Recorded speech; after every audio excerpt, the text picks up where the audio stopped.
We have already discussed various problems on this chapter, price elasticity of the demand. So today also we are going to discuss another type of problem from the chapter price elasticity of the demand.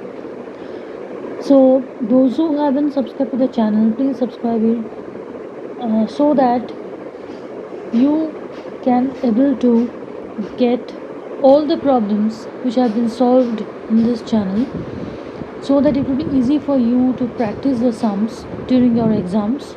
Or if you have any doubt, you can just go through the numericals which I have already uploaded on this channel, and it will also be benefited for you.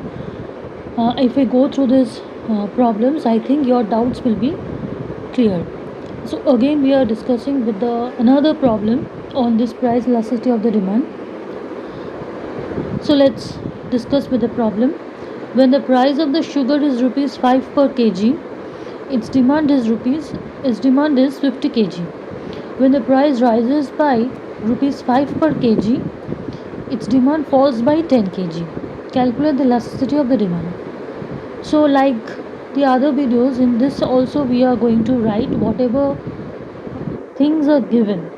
So let's write Q. The original quantity is given as 50 kg. Now price is given as rupees 5.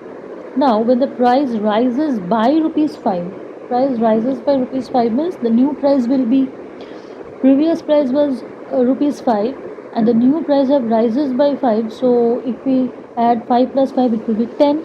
So P1 will be 10. Now from here we will find out delta Q and delta P. Delta Q is what? 40 minus 50. Oh, one more thing, its demand falls by 10 kg. When the price rises by 5 kg, its demand falls by 10 kg. Falls by 10 kg means previously it was 50 kg and now it falls by 10 kg. That means your Q1 will be 40. Then del Q will be 10. As because it is falls by 10 kg, so we are writing minus 10. And delta P will be equal to 10 minus 5, that is 5. Now apply the formula of elasticity of the demand. ED will be equal to delta Q by delta P into P by Q. Delta Q is minus 10 by 5 into P is 5 and Q is 15. So by calculating it, we get 0.2, minus 0.2. But we are going to ignore minus, and it will be 0.2, which is less than 1. And here, as it is less than 1, so we can tell that demand is less elastic or inelastic.